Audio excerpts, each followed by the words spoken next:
کہ نبی پاک علیہ السلام نے جس چیز کو سب سے پہلے اپنی نبوت کی دلیل کے طور پر بیان فرمایا وہ حضور کا کردار ہے، سیرت ہے، عمل ہے، حضور کا لوگوں کے ساتھ رویہ ہے۔ نبی پاک علیہ السلام کی تبلیغ کے 3 دور ہیں۔ ایک تو حضور نے اپنے قول سے تبلیغ فرمائی، وہ 40 سال کی عمر سے محبوب نے اعلان فرمایا اور تبلیغ کی، اور ایک نبی پاک صلی اللہ تعالیٰ علیہ وسلم بالواسطہ حضور کی تبلیغ ہے جو آج تک جاری ہے۔ امت کے علماء، مشائخ، مبلغین حضور کے دین کو آگے پھیلا رہے ہیں، تو دراصل یہ بھی تبلیغ رسول پاک علیہ السلام ہی کی تبلیغ۔ اور ایک حضور کی تبلیغ کا دور ہے، حضور کی پیدائش سے لے کر ولادت مبارکہ سے لے کر حضور علیہ السلام کے اعلان نبوت تک۔ اس دوران نبی پاک نے جو تبلیغ فرمائی ہے وہ اپنے کردار سے فرمائی۔ عرب کا وہ معاشرہ جو بڑا میلا کچیلا گدلا ہو چکا تھا، جس کے اندر سراسر مادہ پرستی کا زور تھا، جس کے اندر لوگ انسانوں کی خرید و فروخت کرتے تھے، جس کے اندر بیٹیوں کو زندہ دفن کر دیتے تھے، جس کے اندر جو آدمی جتنا زیادہ مضبوط ہوتا تھا اتنا زیادہ لٹیرا بن جاتا تھا، اس معاشرے کے اندر رسول کریم علیہ السلام نے 40 سال گزارے، اور اس طرح گزارے کہ جو بیگانے بھی تھے وہ بھی کہا کرتے تھے یہ صادق ہیں، یہ امین ہیں۔ اور جب حضور نے اعلان نبوت کیا تو فرمایا، یہ قرآن مجید کے لفظ ہے، فرمایا فَقَدْ لَبِثْتُ فِيكُمْ عُمَرًا مِّن قَبْلِهِ أَفَلَا تَعْقِلُونَ، میں تمہارے بیچ عمر کا ایک حصہ گزار چکا ہوں، تمہیں عقل نہیں ہے، شعور نہیں ہے۔ نبی کریم علیہ السلام نے اپنے کردار کو، اپنے عمل کو اپنی نبوت کی دلیل کے طور پر بیان فرمایا۔ وہ تو حضرت حلیمہ بھی فرماتی ہیں نا، جب میں نبی کریم علیہ السلام کو اپنے گھر لے گئی تو میرا اپنا بچہ بھی دودھ پیتا تھا، 2 میرے بیٹے ہو گئے، ایک میری یہ نسبی اولاد اور حضور میری رضائی اولاد۔ تو کہتی ہیں جب میں کریم محبوب علیہ السلام کو اپنے سینے سے لگاتی تھی تو حضور میرے ایک پستان سے دودھ پیتے تھے اور دوسرا اپنے بھائی کے لیے چھوڑ دیا کرتے تھے۔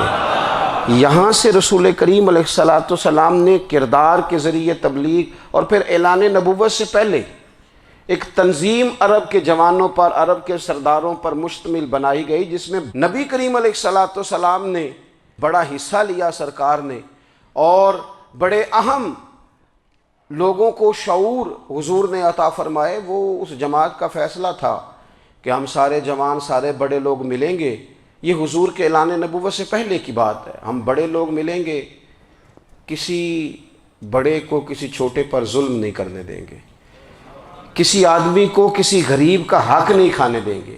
حضور علیہ السلام نے نا اپنے کردار سے، اپنے عمل سے، اور آپ کا جو عمل ہوتا ہے نا وہ اصل ہوتا ہے۔ ایک ہوتا ہے آپ کوئی بات کرتے ہیں، اور ایک ہوتا ہے کہ آپ کوئی عمل کرتے ہیں۔ آپ جب عمل کرتے ہیں تو عمل کے ذریعے بھی لوگوں تک بات پہنچتی ہے کہ دراصل آپ کا اٹھنا بیٹھنا چلنا پھرنا کیا ہے۔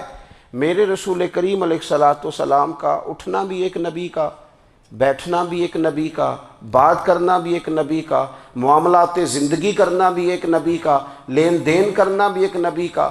ایک شخص کہتے ہیں میں نے اعلان نبوت سے پہلے حضور علیہ السلام سے کوئی چیز خریدی تھی، اور میں نے عرض کیا تھا آپ یہاں تشریف رکھیں، میں پیسے لے کے آتا ہوں۔ میں 3 دن کے بعد آیا۔ دیکھو یہ بات کرنی کتنی آسان ہے، بولنی کتنی آسان ہے، پر 3 دن یہاں میرے بھائی کو کسی شخص کو 2 گھنٹے انتظار کرنا پڑ جائے تو لوگ کہتے ہیں الانتظار اشد من القتل، یہ تو قتل سے زیادہ تکلیف والا معاملہ ہے منتظر رہنا کسی کا۔ کہتے 3 دن کے بعد میں آیا تو میرے رسول کریم وہیں تشریف فرمایا، بس اتنا فرمایا یار تم نے مجھے بڑی تکلیف میں ڈال دیا، 3 دن ہو گئے یہاں رکے ہوئے۔ تو حضور نے اپنے کردار کو، اپنے عمل کو، اپنے معاملات کو سب سے پہلے اپنی نبوت کی دلیل کے طور پر پیش کیا۔ کسی نے کیا خوب کہا تھا کہ جو تیری جان کے دشمن ہیں وہ بھی کہتے ہیں، وہ جو تیری جان کے دشمن ہیں، بظاہر تو آئے ہیں نا ہجرت کی رات جان لینے، لیکن امانتیں حضور کے گھر میں رکھی ہوئی ہیں، امانتیں کاشانہ نور پہ پڑی ہیں۔ وہ جو تیری جان کے دشمن ہیں وہ بھی کہتے ہیں کہ امین تو ہے اور صداقت کی آبرو تو ہے۔ امی بھی تو ہے، صداقت کی آبرو تو ہے۔ تو پہلے کردار، پھر دوسری بات، اللہ تعالیٰ نے اپنے محبوب علیہ السلام کو اپنا مطلق نائب بنا کر، اپنا محبوب اعظم بنا کر، ویسے ہی سارے انسانوں کے بارے میں کہا وَإِذْ قَالَ رَبُّكَ لِلْمَلَائِكَةِ إِنِّي جَاعِلٌ فِي الْأَرْضِ خلیفہ، میں زمین میں اپنا نائب بنانے والا ہوں۔ لیکن حضور علیہ السلام تو محبوب ہے نا، حضور کی نیابت تو محبوبیت کے درجے پر فائز ہے۔ تو رسول پاک کو رب کریم نے اس طرح کا بنا کے بھیجا کہ حضرت عبداللہ ابن رواحہ رضی اللہ تعالیٰ عنہ بیان فرماتے ہیں کہ اگر حضور کوئی معجزہ نہ بھی دکھاتے، نبی کریم علیہ السلام سے کوئی اعجاز لوگ نہ بھی دیکھتے، تو محبوب کا تو چہرہ ہی اس طرح کا تھا، لوگوں نے دیکھتے جانا تھا اور کلمہ پڑھتے جانا تھا۔ لیکن باوجود اس کے میرے رسول پاک کا اعجاز یہ ہے، کمال یہ ہے کہ حضور کبھی اشارہ کر دیں تو چاند 2 ٹکڑے ہو جائے، کبھی دعا مانگ دیں تو ڈوبا ہوا سورج واپس آ جائے، کبھی محبوب گزرنے لگیں تو پتھر آپ پر سلام پڑے، کبھی حضور پہاڑ پر چڑھ جائیں تو پہاڑ وجد میں آ کر جھومنے لگیں، محبوب کا کبھی نماز پڑھاتے ارادہ بن جائے تو اللہ تعالیٰ قبلے کا رخ ہی تبدیل فرما دے۔ کیا خوبصورت سوچ ہے اور کیا نظریہ دیتے ہیں بریلی کے امام، فرماتے ہیں اجابت کا جوڑا عنایت کا صحرا، دلہن بن کے نکلی دعائے محمد، اور اجابت نے جھک کر گلے سے لگایا بڑی ناز سے جب دعائے محمد، دیکھو خدا کی رضا چاہتے ہیں دو عالم، خدا چاہتا ہے رضائے محمد صلی اللہ تعالی علیہ وسلم۔ اور ایک مقام پہ فرماتے ہیں نائب دست قدرت پہ لاکھوں سلام، نائب دست قدرت پہ لاکھوں سلام۔ تو کیا ہے اپنے ماں باپ پر، کیوں تم نے ایسا لہجہ اختیار کیا کہ جس سے سامنے والے کی انا جاگ جائے اور وہ تمہارے مقابلے میں آ کر کے کھڑا ہو جائے؟ کیوں تم نے اس طرح کے انداز اختیار کیے کہ جس سے سامنے والا بھی سارے پنجے کھڑے کر کے باہر نکل آئے اور کہے آ جاؤ پھر میں ابھی میدان میں حاضر ہوں؟ رسول کریم کی فصاحت، بلاغت دیکھیں نا، حضور 2-4 جملوں میں ساری بات سمجھا جاتے ہیں۔ ایک حدیث پاک اگر ہماری سمجھ میں آ جائے، ایک روایت نبی پاک صلی اللہ تعالیٰ علیہ وسلم نے فرمایا خوبصورت مسلمان وہ ہے جو بے مقصد باتوں کو چھوڑ دے۔ لو اس سے پوری زندگی سجائی جا سکتی ہے، ایک جملے سے پوری زندگی سواری جا سکتی ہے، کوئی لمبی چوڑی باتوں میں جانے کی ضرورت نہیں۔ کہا خوبصورت مسلمان یہ ہے جو بے مقصد باتوں کو چھوڑ دے، لا یعنی باتوں کو، کیا کہتے ہیں ہمارے دیہات کے لوگ، جڑے پنڈ جانا نہیں اودا راہ پوچھنے دی۔ لیکن آج کل لوگ باز آندے یعنی جس بات کا بالکل تعلق نہیں نا وہ بات بھی کرتے جاتے ہیں، جس کا شعبہ ہی نہیں وہ بھی چھلانگ لگا لگا کے اس میں آ جاتا ہے۔ ہم اپنا وقت ضائع کرتے ہیں، اپنی صلاحیتیں ضائع کرتے ہیں، اپنا نقصان کرتے ہیں۔ ہم اپنا کام صحیح کر کے نہیں کرتے اور دوسری ساری دنیا کو ٹھیک کرنا چاہتے ہیں۔ او بھائی آپ جس جگہ جس شعبے سے تعلق رکھتے ہیں آپ اپنے معاملات میں مضبوطی پیدا کریں۔ حضور نے اپنی فصاحت کے ساتھ، بلاغت کے ساتھ لوگوں کو قائل کیا، اور قرآن مجید کی تاثیر کا یہ اثر میرے کریم رسول نے دکھایا کہ رات کو جب حضور بیٹھ کے قرآن پاک پڑھتے تھے نا، جب یاسین والے نبی خود یاسین کی تلاوت کریں، جب طٰہٰ والے محبوب خود طٰہٰ کی تلاوت کریں، غور کرو نا جب مدثر والے محبوب خود ان جملوں کو ادا کریں، یعنی جن کے بارے میں آیت آئی ہے جب وہی یہ آیت پڑھیں کہ اِنَّا أَعْطَيْنَاكَ الْكَوْثَرَ، یعنی جن کا ذکر ہو رہا ہے جب وہ یہ بات کریں کہ یا ایھا النبی انا ارسلناک شاہدا ومبشرا ونذیرا لتؤمنوا باللہ ورسولہ وتعزروہ وتوقروہ وتسبحوہ بکرۃ واصیلا، جن کے بارے میں آیت آئی ہے جب وہ یہ کہہ رہے ہوں کہ ورفعنا لک ذکرک، جب وہ کہہ رہے ہوں والضحیٰ واللیل اذا سجا، ذرا اس کیفیت کو دیکھیں جب محبوب خود پڑھ رہے ہوں، اور جو حضور پر آئی ہیں اس کا ذائقہ، اس کا لطف، اس کا انداز بھلا کیا ہوگا۔ حضور جب رات کو پڑھتے تھے نا قرآن پاک تو جو پکے کافر تھے نا، ابو جہل جیسے لوگ، وہ بھی جھاڑیوں میں چھپ چھپ کے مدینے والے کی تلاوت سنا کرتے، حضور کی تلاوت سنا کرتے تھے. یہی بہتر ہے کہ پردوں میں وہ پردہ پوش رہے, وہ اگر پردے ہٹا دے تو کسے ہوش رہے.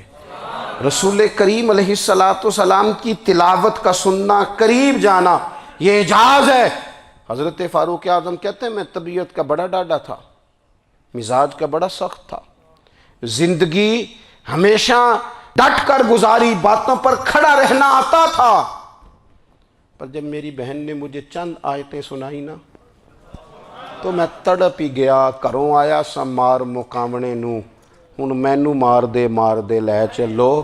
اوے متے عمر دی عمر برباد ہو جائے, جتھے عمر سوار دے لے چلو. یہ اعجاز ہے رسول کریم صلی اللہ تعالیٰ علیہ وسلم پر نازل ہونے والی کتاب کا. پھر حضور نے خبریں دی, نبی پاک نے خبریں دی. حضور نے فرمایا روم فتح ہوگا, وہ ہوا. نبی کریم علیہ السلام نے فرمایا شام فتح ہوگا, تو شام فتح ہوا. فرمایا ایران فتح ہوگا, تو ایران فتح ہوا. سراقہ بن مالک کہتے ہیں ایک گاؤں پر بھی مسلمانوں کی حکومت نہیں تھی, ایک گاؤں پر. حضور مکہ مکرمہ سے نکل رہے تھے, مدینہ طیبہ تشریف لے جا رہے تھے. ابھی راستے میں تھے, میں 100 سرخ اونٹوں کے لالچ میں معاذ اللہ حضور کو گرفتار کرنے پہنچ گیا. محبوب نے حکم دیا, حضور کا معجزہ میں نے آنکھوں سے دیکھا, میرا گھوڑا زمین میں دھستا چلا گیا. میں نے معافی مانگی, حضور نے معاف کر دیا. میں نے سمجھا اچانک ہو گیا ہے. یہ منوانا بھی بڑا مشکل کام ہے. شجر و حجر پہچان گئے, انسان کی نظروں میں شاکی رہا. یہ کچھ ایسے لوگ ہیں جن کو منوانا توبہ توبہ, ماننے کو تیار نہیں, دیکھ دیکھ کے بھی ماننے کو تیار ہے نہیں, ماننے کو تیار ہی نہیں. کہتے ہیں کہ میں نے پھر چاہا آگے بڑھنا, تو پھر زمین کے اندر میرے گھوڑے کے پیر دھنسنے لگے. پھر معافی مانگی. کریم تیرے معاف کرنے کی ادا پہ بھی قربان جائیں. یہ نہیں فرمایا کہ تو بار بار یوں ہی کرتا ہے, فرمایا معافی مانگتا ہے, جا میں نے معاف کیا. کہتے ہیں 3 دفعہ میں آگے بڑھا, 3 دفعہ حضور نے معاف کیا. تو مسکرا کے فرمانے لگے تو یہاں مجھے گرفتار کرنے آیا ہے, وہ کیسر روم کا علاقہ فتح ہوگا. وہ کنگن جو پہنتا ہے نا ہاتھوں میں, بادشاہ کے کنگن معروف ہیں, وہ تیرے ہاتھوں میں آئیں گے. اللہ کرے آپ سمجھیں. یہ جو لوگ ڈری ڈری سہمی اور ہمارے بچے مایوسی کی معاذ اللہ باتیں کرتے ہیں, وہ دیکھیں حضور کس طرح کی گفتگو فرماتے ہیں. ابھی ایک گاؤں پر بھی اسلام کی حکومت نہیں, لیکن حضور کا خبر دینے کا انداز. کریم فرمانے لگے وہ کیسر روم کے جو کنگن ہوں گے وہ تیرے ہاتھوں میں آئیں گے. جناب سراقہ بن مالک فرماتے ہیں کہ میں مسلمان ہو گیا, حضور کا وصال ہو گیا, کنگن نہیں آئے. حضرت ابوبکر صدیق کا وصال ظاہری ہو گیا, کنگن نہیں آئے. جناب عمر کا دور آ گیا, سراقہ بوڑھے ہو گئے. کوئی بندہ پوچھتا نا کہ اب تو عمر ڈھل گئی ہے, زندگی کا پتہ نہیں. کہنے لگے نہیں میں نہیں جاتا, جب تک کنگن نہیں آتے اسرائیل کوئی نہیں آئیں گے. کیونکہ ساڈے نبی دی زبان ساڈے واسطے قرآن. جو دن کو کہہ دیا دن ہے تو دن نکل آیا, جو شب کو کہہ دیا شب ہے تو رات ہو کے رہی. اور خدا نے ان کی زبان کو وہ اختیار دیا, جو نکلی منہ سے ان کے وہ بات ہو کے رہی. اور فاضل بریلوی کا تو انداز ہی پھر انوکھا ہے نا. وہ تو کہتے ہیں وہ زبان جس کو سب کن کی کنجی کہیں, جس کو سب کن کی کنجی کہیں, اس کی نافذ حکومت پہ لاکھوں سلام. کہنے لگے نہیں آتے. حضرت اسرائیل فکر نہ کرو, بوڑھے ہو گئے تھے, نکلنا گھر سے بند کر دیا تھا. حضرت عمر کا دور تھا, کنگن آ گئے. حضرت فاروق اعظم نے ان کے پوتوں سے, نواسوں سے, بچوں سے کہا جاؤ بلا کے لاؤ. کا دادا جان بوڑھے ہیں, فرمایا تم کان میں کہہ دینا کنگن آ گئے, پھر تم دیکھنا تو صحیح. پھر حضرت سراقہ آئے, حضور نے جو خبریں دیں, نبی پاک علیہ السلام نے جو گزشتہ قوموں کے احوال بیان کیے, اور پھر میرے نبی پاک علیہ السلام نا دنیا میں عزتیں دینے آئے. عزتیں, یہ مزاج ہمیں کم کرنا چاہیے. یہ جو ہم ساری زندگی اس کام میں لگا دیتے نا, کسی کو نیچا کیسے دکھانا ہے, یہ انداز حضور نے نہیں ہمیں دیا.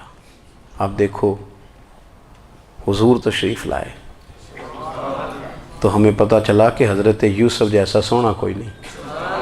حضور تشریف لائے تو ہمیں پتہ چلا کہ حضرت داؤد جیسی خوبصورت آواز کسی کی نہیں. حضور تشریف لائے تو ہمیں پتہ چلا کہ جناب عیسیٰ علیہ السلام کا فقر اختیاری کس طرح کا تھا، محبوب تشریف لائے تو ہمیں پتہ چلا کہ حضرت موسیٰ کا جلال کس طرح کا تھا۔ یہ تو حضور آئے تو نبی پاک علیہ السلام نے اس کی بھی عظمت بیان کی، اس کی بھی شان بیان کی۔ حضور نے بتایا کہ ابو بکر صدیق کی شان کیا ہے، فاروق اعظم کا مرتبہ کیا ہے، عثمان غنی کی حیا کیا ہے، مولا علی کی شجاعت کیا ہے، اہل بیت نبوت کی عظمت کیا ہے۔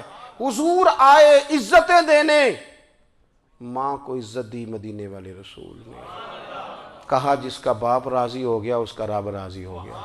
فرمایا جو 2 بیٹیاں 3 بیٹیاں 4 بیٹی بہنیں یا 1 بیٹی یا بہن بیاہ کے آ گیا نا، اس طرح میری 2 انگلیاں جڑی ہوئی ہیں، میرے ساتھ جڑ کے جنت میں جائے گا۔ رسول کریم صلی اللہ تعالی وسلم نے عزت دی۔ حضور عزتیں دینے، کوئی اعزاز نہیں، ان پڑھ بندہ ہے، سادہ ہے، غریب ہے، مزدوری کرتا ہے، ہاتھوں پہ چھالے۔ یا رسول اللہ اس کا بھی کوئی اعزاز ہے؟ قربان جائیں، میرے کریم نے عزت دی، فرمایا محنت کر کے روزی کمانے والا تو اللہ کا دوست ہے۔ یہ اینٹیں اٹھانے والا، یہ مشقتیں کرنے والا، یہ صبح دیہڑی پہ جانے والا، یہ بیچارہ جو اچار سے روٹی کھاتا ہے، تو نے ہر شخص کی قسمت میں یہ عزت لکھی اور آخری خطبے کی صورت میں وصیت لکھی۔ رسول کریم نے ہر بندے کو اعزاز دیا، عظمتیں دی۔ حضور عزتیں دینے آئے، نبی پاک علیہ السلام نے اعزازات دیے، حضور نے نوازا۔ یہ ساری چیزیں میرے رسول پاک کی تشریح، اور پھر یہ جو حضور کے صحابہ اور اہل بیت ہیں نا، یہ بھی میرے نبی پاک کی نبوت کی دلیل ہے۔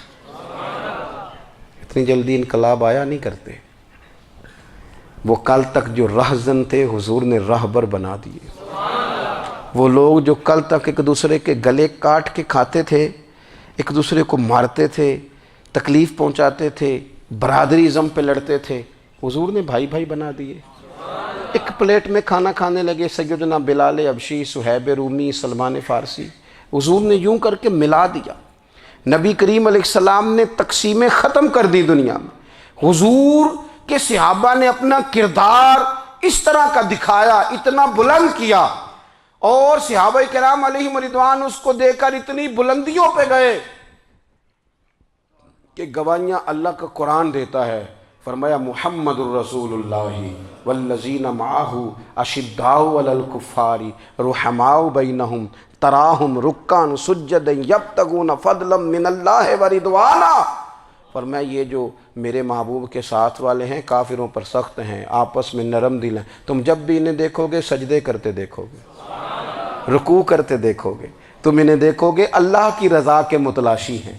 انہیں ساری مادہ پرستی سے نکال کر محبوب نے رب کی رضا کے رستے پہ ڈال دیا۔